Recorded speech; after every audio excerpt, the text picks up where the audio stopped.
Parlez-moi d'IA. Mesdames et messieurs, bonjour. Je suis un super-ordinateur Karl, cerveau analytique de recherche et de liaison. C'est une machine qui ressent les choses. On nous raconte n'importe quoi sur l'IA. Alors, qu'est-ce que tu en dis, Kit? Moi, je n'en dis rien du tout. Que la créativité, elle reste du côté de l'humain. Parlez-moi d'IA, présenté par Jean-Philippe Clément. Bonjour à toutes et à tous. Aujourd'hui, nous allons adopter le point de vue de l'anthropologie historique des techniques pour essayer de comprendre l'engouement autour de l'IA. Et si l'IA comblait un manque affectif profondément enfoui en nous, et si l'IA permettait une sorte de retour à une spiritualité primitive oubliée. Quel programme! Alors accordez-vous 30 minutes pour interroger une nouvelle fois ce que provoque l'éruption de l'intelligence artificielle dans nos vies, d'un point de vue social, culturel, technique, éthique, politique et aujourd'hui certainement un petit peu anthropologique. Cause Commune, 93.1 FM. Vous êtes bien sur Cause Commune, la voix des communs, la voix des possibles. Vous nous écoutez sur le web, cause-commune au singulier.fm, sur nos apps mobiles iPhone et Android, et bien sûr sur la bande FM 93.1 à Paris et le DAB+. Vous nous écoutez également sur votre plateforme de podcast préférée. Merci, monsieur Olivier Gréco, notre directeur d'antenne, de nous permettre cet espace de liberté. Chers auditeuristes, nous avançons uniquement grâce à vous, à votre écoute, à vos partages. Vous avez donc un grand pouvoir. Si vous appréciez Parlez-moi d'IA, vous pouvez nous aider, liker, partager notre émission sur les réseaux pour nous amener un peu plus loin. Si vous avez un iPhone, vous prenez 5 secondes, vous tapez dans votre navigateur Apple Podcast Parlez-moi d'IA et vous nous mettez 5 étoiles et surtout un commentaire.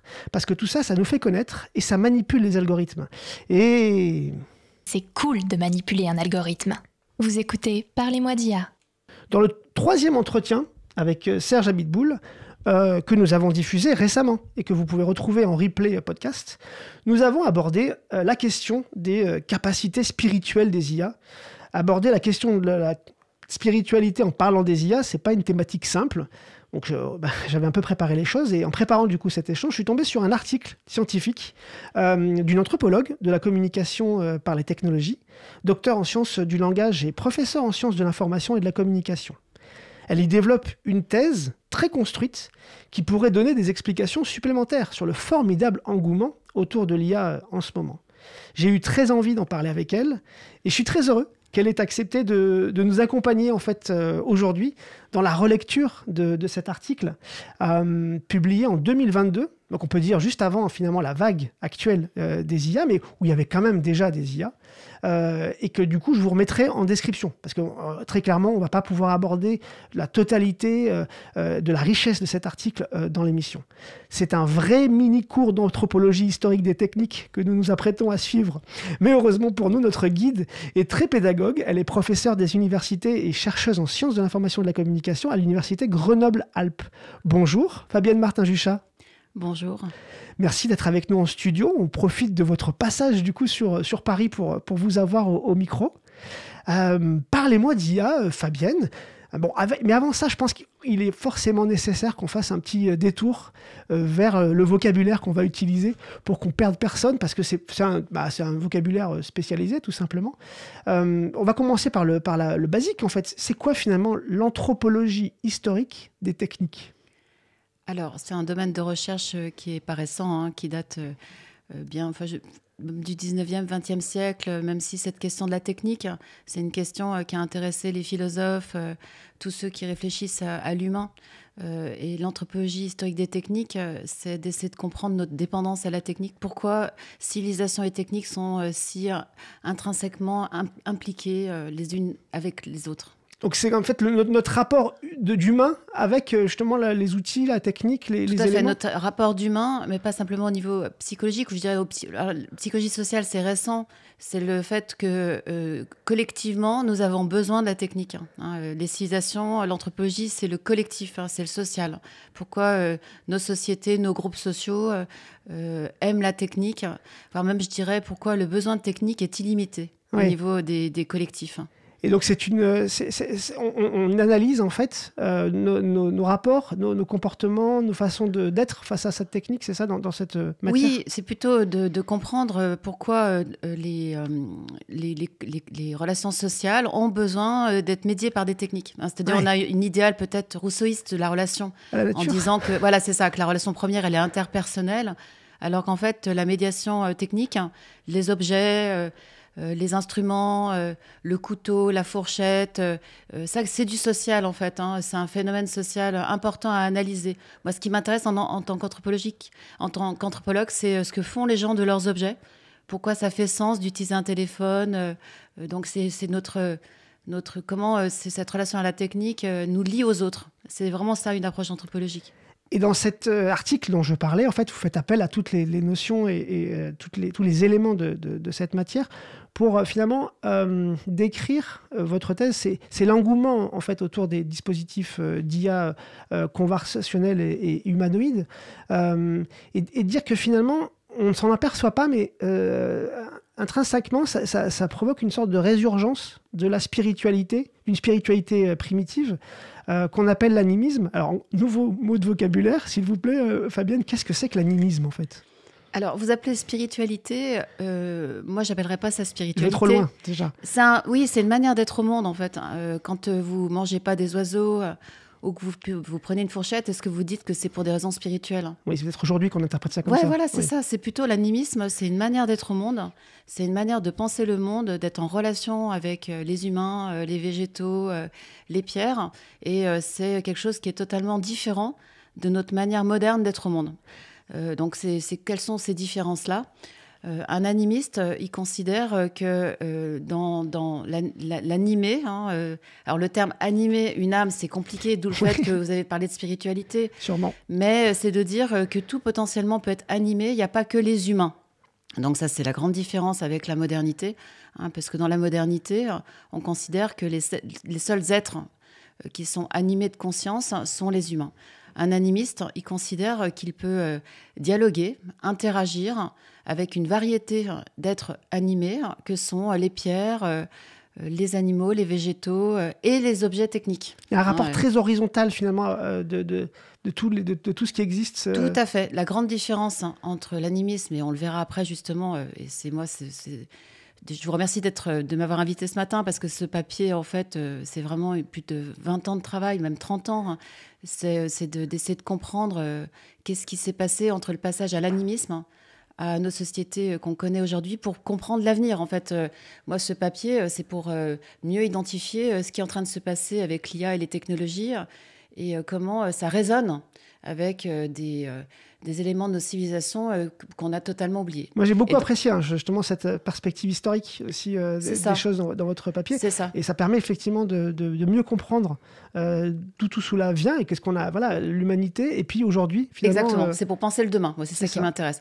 Et l'animisme, vous avez totalement raison.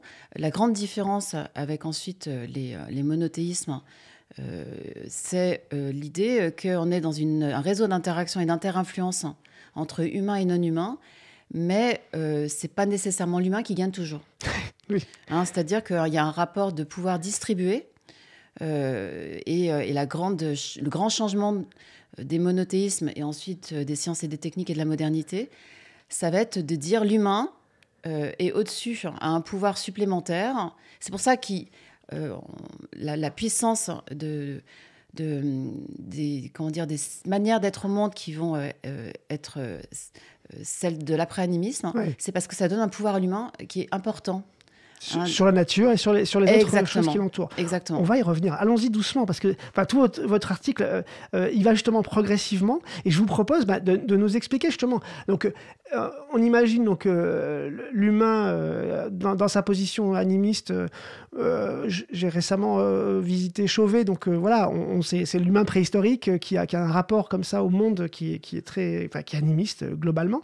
Et vous nous expliquez en fait à travers la réflexion d'un auteur, Lewis Mumford, que justement il y a un dépassement finalement de cet animisme-là. Il y a un moment donné où l'homme disons que va plus loin. dans les termes de Lewis Mumford, c'était que l'animisme c'était un obstacle. Alors, je vous laisse le développer. Du coup, présentez-nous Lewis Mumford. Et quelle est sa thèse? Alors moi, ça a été vraiment une révélation, cet auteur. Je l'ai découvert finalement assez tardivement.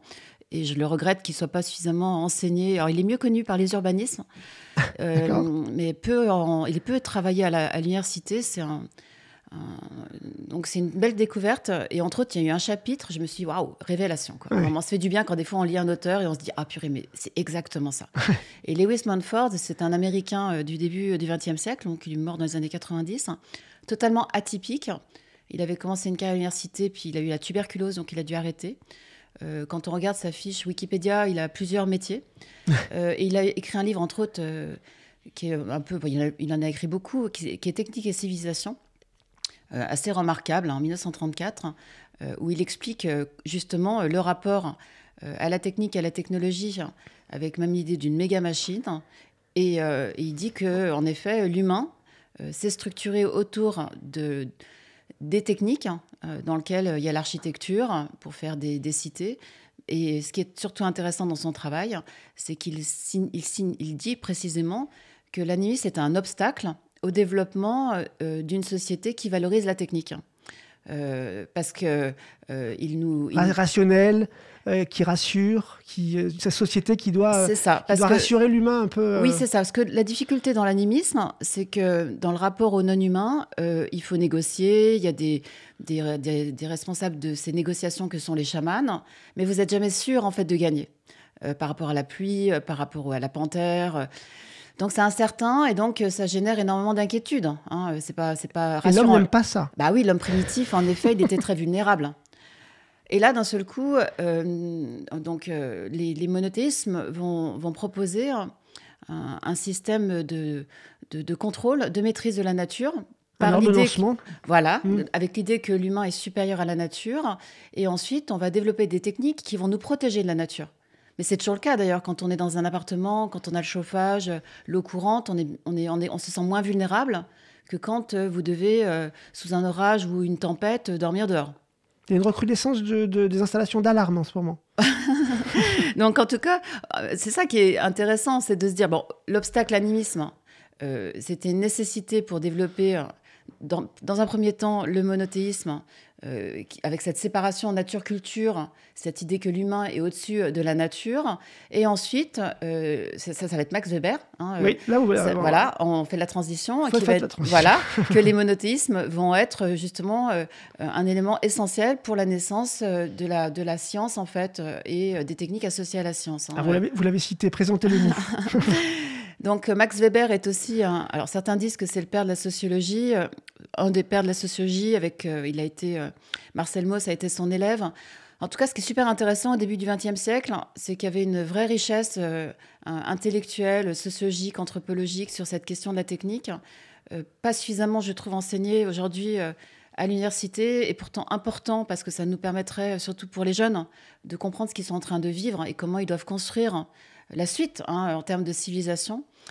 Et Max Weber, il a écrit un livre qui était remarquable, en fait. Il s'appelle, et même provocateur, « L'éthique protestante et le nouvel esprit du capitalisme ». Donc ça, c'est un livre qui est peut-être pas facile à lire, mais qui est super intéressant, parce qu'il explique que dans les monothéismes, les protestants ont eu un rôle important en associant l'ascèse laborieuse, le contrôle du corps, des émotions par les instruments dans le travail, en valorisant l'acquisition du capital. Il fallait bien en faire quelque chose, du capital acquis, et du coup, c'est de là que naît finalement en économie. Le capitalisme d'abord au niveau anthropologique, mais après, évidemment, souvent même, on fait des amalgames entre le capitalisme comme dynamique anthropologique, et voire même en termes de système de valeurs, en termes d'éthique, et puis après, ce qu'on connaît, qui va être le libéralisme, le néolibéralisme, mais qui est une continuité du capitalisme. Donc, et d'ailleurs, je pense que pour la suite de notre civilisation, est-ce qu'il faut mettre à la poubelle le capitalisme ou... La manière dont on l'utilise. Exactement, c'est exactement ça. Bon. Et ça résonne aussi avec un autre auteur qui est Karl Marx, qui a aussi beaucoup travaillé. Que vous citez aussi, je crois, dans l'article. Exactement, parce que Karl Marx aussi, alors là aussi, ça a été un auteur très important dans mon parcours intellectuel, parce que c'est le premier à avoir dit aussi que le capitalisme est une pratique animiste. autour de la question du fétichisme. Donc, il y a, c'était déjà, ça avait déjà été dit, en fait, que le capitalisme, il y a de l'animisme dans la culture marchande. Bon, donc du coup, là, c'est bien, vous me faites en plus à chaque fois les transitions, et c'est parfait. Donc on sent bien que cette modernité qui s'appuie sur le monothéisme, qui s'appuie sur la construction du capitalisme, c'est finalement aussi une façon de gérer l'incapacité pour l'homme à supporter sa fragilité. Exactement. Mais du coup, on passe sur un registre plus moderne, justement, du capitalisme vers, et paradoxalement, on a abandonné l'animisme et le fétichisme, mais on y revient. Oui, alors on y revient parce que je crois qu'on ne l'a jamais laissé de côté. On ne l'a jamais abandonné. Exactement. C'est-à-dire que alors, dans d'autres, surtout en France, on a cru qu'on n'était plus du tout, imprégné de religion, avec les lumières, tout ça. Voilà, oui. exactement. Donc, on a cru que la raison, augmentée par la technique, cette rationalité permettrait d'apaiser les humains, les relations et ce monde sans ce que vous disiez tout à l'heure, spiritualité pourrait fonctionner. Donc, moi, j'aime beaucoup Marcel Gauchet sur le désenchantement du monde. Mais on se rend compte que ce substrat qui essaye de comprendre que derrière les choses, il y a peut-être autre chose que des choses, c'est toujours là. Donc, peut-être qu'on peut expliquer d'ailleurs le fétichisme, qu'est-ce que c'est? Parce que pareil, c'est un mot de vocabulaire important. Oui. Alors, le fétichisme, il n'a jamais disparu. Et d'après Karl Marx, la consommation s'appuyait là-dessus. Parce que d'un côté, c'est un mode de fonctionnement primitif qu'on retrouve dans l'animisme et qu'on retrouve chez l'enfant. Parce qu'un enfant est fétichiste. Alors, c'est quoi d'être fétichiste? C'est de projeter sur un objet des valeurs humaines. C'est très proche de l'anthropomorphisme. Quand vous portez un vêtement qui vous augmente en tant qu'estime de vous-même, vous êtes fétichiste. C'est-à-dire l'objet vous transfère des propriétés et grâce à l'objet, vous êtes augmenté en termes de pouvoir d'être et de faire. Et là, on voit bien que toute la société de consommation, avec la publicité, nourrit notre tendance fétichiste parce que même, je pense que toutes les personnes qui nous écoutent, enfants, ou même encore aujourd'hui, ont sur eux des objets qu'ils ont investis affectivement et grâce à ces objets, ils se sentent plus protégés, plus beaux, plus quelque chose. Objet inanimé, avez-vous donc une âme? Exactement. Donc, alors le terme âme, en tout cas, il est voilà. On retombe encore dans spiritualité. Ouais, c'est ça, voire même en monothéisme. C'est un peu un piège. Ouais. Disons qu'ils sont animés. Ouais. Ils sont animés.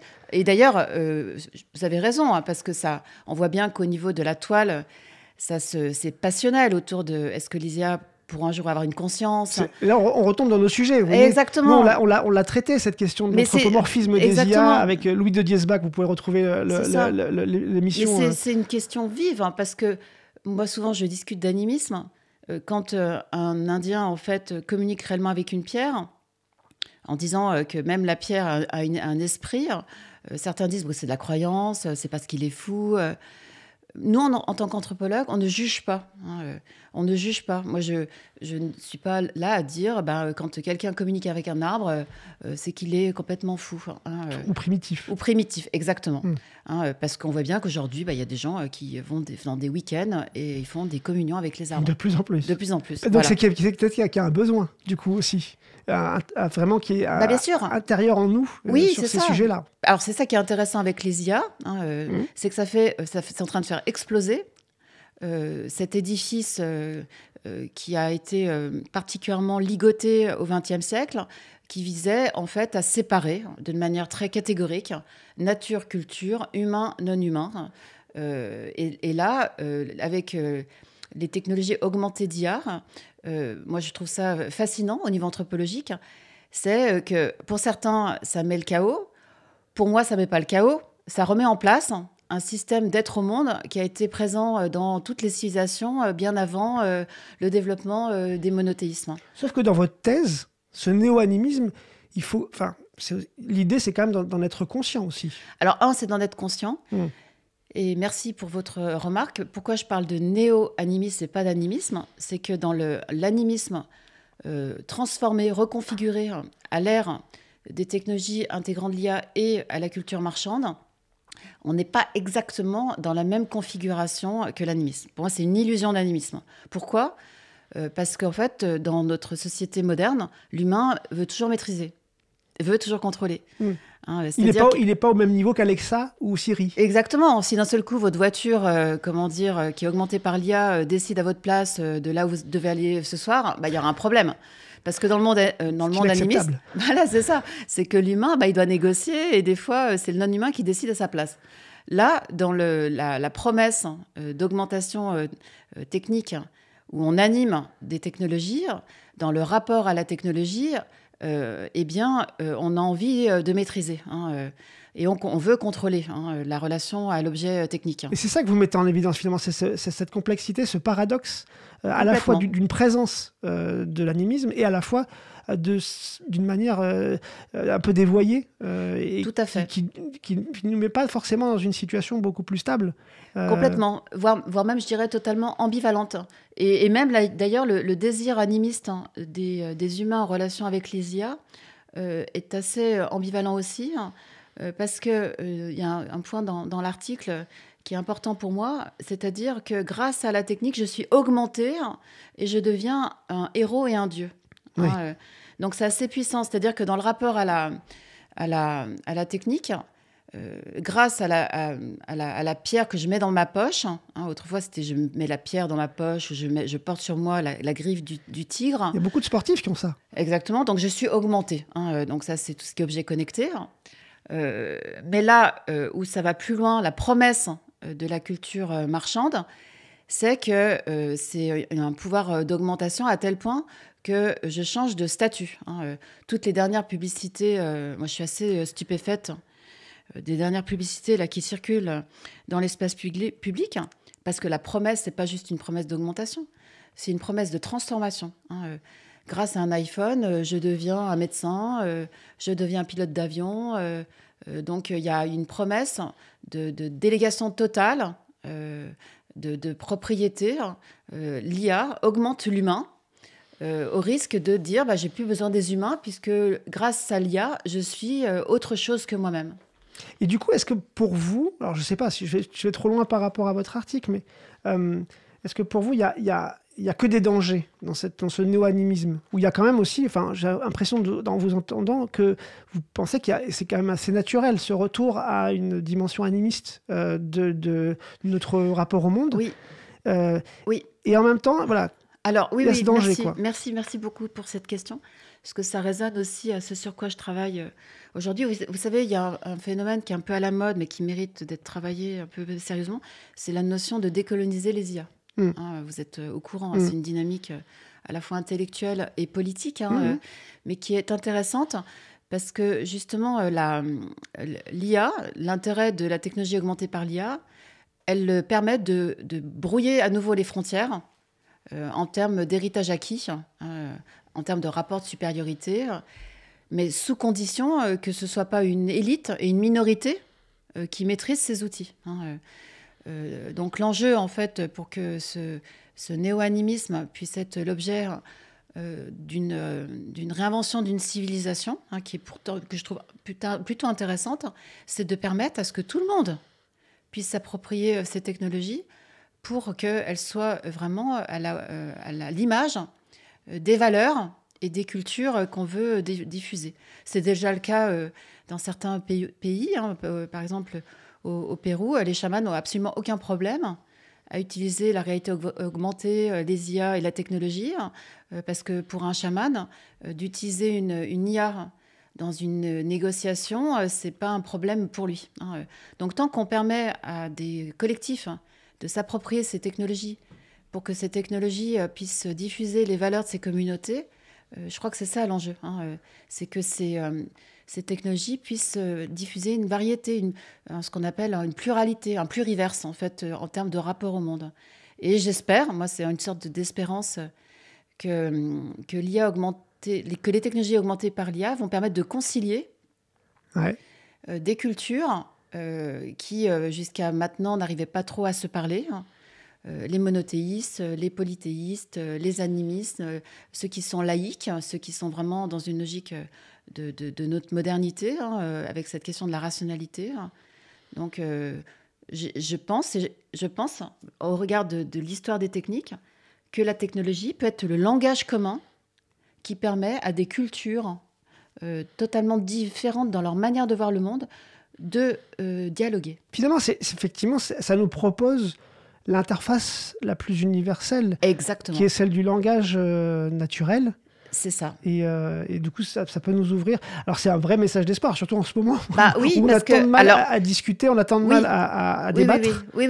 Puis il y a une telle peur. Là, le problème, c'est que moi, cette question de l'IA, j'y travaille depuis très longtemps. Mon premier sujet de thèse était sur le traitement automatique de la langue et le développement de l'IA dans les années 90. Et j'avais laissé ce domaine parce que je trouvais que justement, on oubliait la question du rapport au corps et aux émotions. Mais j'avais déjà cet intérêt pour la technologie. En effet, là, actuellement, on voit bien qu'il y a une panique émotionnelle autour de l'IA. Scientifiquement, ça fait sourire parce que moi, ce que je trouve génial, c'est que justement, ça enlève du piédestal l'humain. D'un seul coup, dans le rapport de pouvoir avec la technologie, il se dit « Oh purée, mon Dieu, je ne vais pas être nécessairement le gagnant. Je suis face à une technologie qui est plus forte que moi. » Et ça fait écho du coup à toute la réflexion sur l'écologie en général aussi, exactement.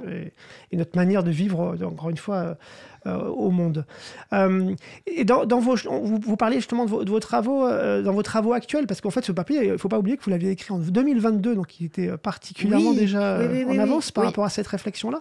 Dans vos travaux actuels, c'est quoi vos sujets de prédilection aujourd'hui ?